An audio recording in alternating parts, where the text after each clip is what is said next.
안녕하세요. 머니몬스터 여도은입니다. 늦었다고 생각할 때가 가장 빠른 때다라고 하는 말이 있죠. 주식 투자에서도 과연 그럴까요? IT 주들의 계속된 강세 흐름을 지켜보면서 많은 투자자분들이 지금은 너무 많이 올랐어 라고는 생각하지만 지금이라도 라는 생각하시는 분들도 계실 겁니다. 달리는 말에 올라타라 라는 주식 용어도 있으니까요. 그런 어쩌면 이 박명수 씨, 개그맨 박명수 씨의 이야기처럼 늦었다고 생각했을 때가 가장 늦었을 때다 이런 얘기가 오히려 맞지 않을까라는 우려감도 듭니다.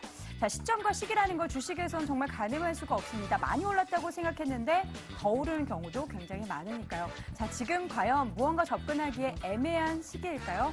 여러분의 전략, 지금 연말을 맞이해서 애매한 여러분의 시기에 있어서요. 최선의 전략 오늘 머니몬스터에서 제시해드리겠습니다. 여러분 돈 벌 준비 되셨습니까? 머니몬스터 지금 시작합니다.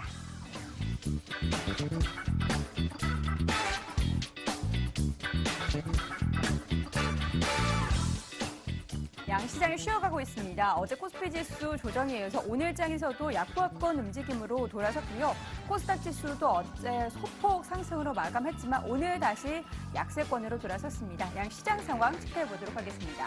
코스피 지수의 하락세, 기관이 매도로 돌아선 가운데 계속해서 하락 흐름에서 벗어나지 못하고 있습니다. 0.1% 2포인트대, 1포인트대 하락하면서 2036선의 움직임이 나타나고 있는 상황이고요. 수급 보자면 외국인의 매수세 계속해서 들어오고 있습니다. 달러 강세가 아무리 나타나도 외국인은 국내에서 계속된 수급 흐름 양호하게 나타나고 있는 상황이고요. 기관도 매도에서 소폭 매수로 돌아섰습니다. 현재 구간 29억 원대 순매수 보이고 있습니다. 오늘장 개인만이 151억 원대 매도 우위가 나타나고 있습니다. 코스닥 시장 체크해보도록 하겠습니다. 코스닥 지수도 0.2%대 하락세 1포인트대 조정 보이고 있습니다. 617선의 움직임, 현재는 거의 장중 저점 부근의 움직임이 나타나고 있는데요. 수급 보자면 역시나 우리 시장에서는 외국인과 기관의 동반 매도, 기관은 137억 원가량, 외국인은 100억대 매도하고 있고요. 개인만이 코스닥 시장에서는 245억 원가량 사고 있습니다. 자, 환율 한시 구간 초반에는 1199원선까지 올랐는데요. 지금 어떨까요? 환율 체크해보도록 하겠습니다. 계속된 상승, 7거래일째 달러원 환율 오르고 있는데요. 1199.8원선까지 올랐습니다. 조금만 더 오른다면 1200원선 터치할 것 같은데요. 현재 구간에서도 1199원대 중후반대 흐름이 나타나고 있습니다. 자, 오늘 시장에서 움직이는 종목과 업종들은 무엇이 있을까요? 임요영 앵커와 함께 체크해보시죠. 자, 오늘 특징 궁금하신가요? 오늘은 특징이 없다는 게 특징이 아닌가 싶습니다. 테마성 재료를 가진 종목을 제외하고는, 그리고 대형주를 제외하고는 오늘도 다소 부진한 흐름 걷고 있는데요. 시장 점검하면서 전략까지 챙겨보시죠. 먼저 큰 그림 체크할게요. 업종인데요. 상승 탄력이 이 가운데도 좋은 업종들입니다. 코스피 시장에서 의료 정밀이 가장 높이 오릅니다. 1.6%, 보험업의 경우에도 1.1%가량 오르고 있는데요. 일단 자동차 보험 인하에 따라 실적 우려감은 있는데 오늘 그래도 가장 좀 선방해주고 있다는 분석 나옵니다. 이어서 증권이라던가 금융업도 방어주들이 어제 좀 약했는데 하루 만에 반등하면서 일제히 오름세를 보여주고요. 운수창고업도 강한 흐름 연출합니다. 전기전자 보이지는 않지만 LG전자, SK하이닉스가 상승세를 주도해주고 있습니다. 자, 이어서 시가총액 상위 종목들 볼까요? 오늘 SK하이닉스 앞서서도 언급해드렸는데 강하게 움직이고 있습니다. 현재는 0.89% 상승분을 조금은 반납했지만 그래도 오르고 있는 상황인데요. 자, 반도체 업황 개선 속에 대규모 시설 투자 소식까지 전해집니다. 2조 2천억 원가량 신공장을 짓기로 하면서 호재 안고 오르는 모습이고요. 그 밖에 한국전력이 오늘 6거래일 만에 반등해주나 싶었는데 오후장 들면서 보합권 흐름을 연출하고 있습니다. 자, 마지막으로 코스닥의 시총 상위주들입니다. 셀트리온이 외국인과 기관의 동반 매수 힘을 받고 있는데요. 오전장에 상승하다가 결국은 상승분 반납하고 하락 102,800원 선 거래되고요. 카카오도 3거래일 연속 좀 부진합니다. 이 가운데 CJ ENM이 홀로 좀 오름세를 보여줍니다. 2% 넘게 오르고 있는 상황인데요. 무엇보다도 4분기 영업이익 성장에 기대된다. 넷마블 자회사효가 안을 것이고 여기에 또 방송 부문의 호재까지 안아갈 것이라는 기대감 높습니다. 오늘 반등하면서 강한 흐름 연출해주고 있습니다. 자, 이렇게 해서 2시 구간 전반적인 시장 살펴봤고요. 종목에 대한 전략도 챙겨야겠죠. 오늘 MTN프로 김태한 전문가와 점검하겠습니다. 전문가님 안녕하세요. 네, 안녕하십니까. 반갑습니다. 네, 반갑습니다. 오늘 비가 많이 내리고 있는데 이 시장 속 저희가 좀 잘 돌파하고 싶습니다. 점검해 주시죠. 네, 일단 뭐 오늘 시장 자체가 전반적으로 양시장이 좀 좋지 못한 그런 모습인데요. 그래도 양시장에서 특징적인 종목들이 좀 있습니다. 첫 번째로 살펴볼 종목은 코스피 시장의 LG전자에 대해서 좀 살펴볼 필요가 있을 것 같아요. 자, 오늘 시장이 약세를 받는 국면 속에서도 LG전자가 상승 흐름을 보여주고 있습니다. 우리가 흔히 LG전자에 대해서는 다들 알고 계실 테고요. 백색 가전 부분 및 TV 부분 자체는 안정적인 이익을 좀 내고 있는 그런 모습인데, 다만 실적의 좀 악화적인 요소 자체가 결국 MC 사업부, 즉 스마트폰 부분에 부진 영향이 있지 않을까 이렇게 보여집니다. 일단 G5로 잘 알려진 스마트폰의 흥행 실패로 인해서 4분기 실적까지도 그다지 좋은 모습은 나타내지 않을 것이다라는 것이 정권가의 시각이 지배적인 그런 모습이다 이렇게 말씀을 드리겠습니다. 하지만 주가 자체가 오늘 좀 강세를 보여주고 있는 그런 모습인데 그동안 외국인과 기관들의 동반적인 매도로 좀 많이 밀렸던 LG전자의 주가 자체가 최근 대차 잔고의 청산에 따라서 환매수, 즉 쇼커버링 때문에 외국인 매수까지 가미가 되면서 주가 자체가 올라오고 있다라고 좀 이해를 하시면 될 것 같습니다. 자, 차트를 보시면 주가 자체가 오늘 2.7% 현재 시간 기준에 49,500원 선 전환 시점까지 반등을 주고 있는 그런 모습이 되겠는데요.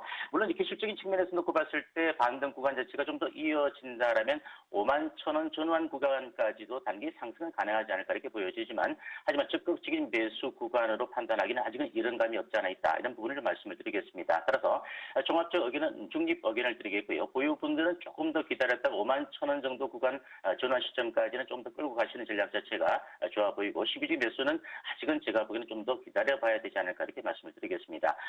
두 번째로 살펴볼 종목은 후성이라는 종목이 될 텐데요. 물론 이 종목은 작년도 실적에 의해서 올해도 실적 호조가 이어지고 있는 종목이다라고 먼저 좀 말씀을 드리겠습니다. 트럼프 당시에는 전기차 관련주들이 좀 수혜보다는 오히려 상당한 조정폭을 좀 많이 받았던 그런 모습이고요. 지금 바닥권 영역에 있는 종목들도 반등을 주고 있지만 후승 같은 경우는 고가 박스권에서 견조한 모습을 좀 보여주었던 그런 모습이다 이렇게 말씀을 드립니다. 금일 같은 경우는 외국인과 기관들의 매수가 유입이 되면서 주가가 현재 4.6% 강세를 보여주고 있는 그런 모습인데요. 물론 이제 전기차 관련해서 2차 전지 전해질 부분뿐만 아니라 이제 반도체 부분에 있어서 미세 공정이나 3D 공정과 관련된 반도체 특수가스 이런 부분 쪽에서도 안정적인 이익이 나오고 있다라고 좀 볼 수 있겠습니다. 자, 일단 후성은 현재 제가 보는 관점에서 주가 자체가 좀 매수 의견을 말씀을 드리고 싶은데요. 다만 주가가 많이 떠 있지만 현재 7,000원 정도 초반 구간이죠. 7,200-300원 전환 구간, 최근에 했던 저점 정도 구간 정도면 저가 매수가 좀 필요하지 않을까 이렇게 말씀드리고 다만 중요한 것은 8,000원의 가격대가 돌파가 되어져야 좀 직전 고점을 돌파할 수 있는 탄력이 붙지 않을까 이렇게 말씀을 드리겠습니다. 따라서 7,000 초반 구간에서의 매수 가단 이후에 8,000원의 안착 여부를 먼저 1차적으로 체크하고 나서 이 가격대가 안착이 되어진다면 직전 고점 돌파 정도까지 단기적 관점에서의 스윙 전략 자체는 괜찮아 보이는 종목이다. 이렇게 말씀을 드리겠습니다. 네, LG전자는 중립, 후성의 경우에는 매수해보자라는 전략이었습니다. 자, 이어서 코스닥으로 넘어가겠습니다. 특징주 점검해 주시죠. 네, 코스닥에 좀 살펴볼 종목은 서한이라는 종목을 좀 말씀을 드릴까 하는데요. 이 종목은 이제 대구를 기반으로 한 중소건설사다 이렇게 말씀을 드리겠습니다. 뭐 대구를 기반으로 하다 보니까 가끔 유승민 관련주 정치 테마주로 엮이기도 하는 그런 모습을 볼 수가 있겠는데요. 다만 실적이 상당히 견조한 그런 모습을 보이고 있습니다. 매출액도 증가가 될 뿐만 아니라 영업이익도 계속적인 호조를 보이고 있는 종목이다라고 좀 말씀을 드리겠습니다. 다만 한 가지 아쉬운 것은 주가 자체가 예전에 좀 강하게 지속적인 고공행진을 보여주면서 3,300원 선을 넘기고 난 이후에 주가가 1,000원대까지 또 급락했던 그런 종목이 되겠습니다. 그리고 난 이후에 점진적인 상승 흐름을 보여주고 있는데요. 다만 최근에 한 1, 2개월 정도 구간을 놓고 본다면 박스권 정도의 구간에 갇혀 있는 것이 아닌가. 즉 하단으로는 2,100원 선, 상단으로는 2,400원 선 이내에서 박스권 등락을 보여주고 있습니다. 그러면 실적이 좋기 때문에 외국인들도 매수에 좀 가담이 되어지면서 오늘 또 강세를 보이고 있습니다. 현재가가 3% 올라서 2,310원 현재가 보여지고 있는 모습인데요. 다만 이 종목 자체는 제가 좀 중립 의견을 드릴 수 있는 것은 여전히 박스권 정도 구간 내에서의 등락만 보여주고 있기 때문에 이 종목이 2,400원, 즉 박스권 상단 구간 자체가 돌파가 되어져야만 좀 더 추가 상승이 가능하지 않을까 이렇게 보여집니다. 따라서 보유하고 계신 분들은 굳이 현재 이 종목을 단기로 보지 않는다면 좀 갖고 가시는 전략 자체가 필요하다 이렇게 말씀드리지만 신규직 매수 관점 박스권 정도의 이내 구간으로 좀 저가 매수가 필요한 그런 종목이다라고 말씀을 드리겠습니다. 다음 네 번째 마지막으로 살펴볼 종목은 로보스타라는 종목이 되겠습니다. 사명에서도 드러나듯이 산업용 로봇을 만드는 업체다라고 이해하시면 될 것 같고요. 지금 들어서 이제 정부에서 민간 합동으로 5천억 원 정도를 투자해서 로봇 산업에 적극 육성하겠다는 정책 수혜주의기도 하는 그런 모습이지만 다만 이 종목 자체는 제가 보는 것처럼 이것보다는 디스플레이 업황 자체가 상당히 호조를 보이면서 반도체나 디스플레이 부분 쪽에서의 로봇의 공급 물량 이런 것들이 좀 기대치가 주가에 반영이 되고 있다고 보여집니다. 자, 차트를 보시면 오늘 17,950원까지 최고가를 보였다가 현재가가 16,500원까지 밀리면서 탄력이 좀 둔화되어지는 모습입니다. 상당히 좀 가파르게 올라왔던 만큼 제가 보는 관점에서 주가 자체가 향후에 더 올라간다 할지라도 이번 주 오늘과 내일 정도 구간에서는 단기적으로 고점에서 매도하고 난 이후에 다시 한번 추이를 좀 살펴볼 수 있는 전략 자체가 필요하니까 종합적으로 매도 의견 드리도록 하겠습니다. 서화는 중립, 로보스타는 매도 사인이었습니다. 자, 지금까지 마켓나우 MTN 프로 김태한 전문가와 함께했습니다. 오늘도 고맙습니다. 네, 감사합니다.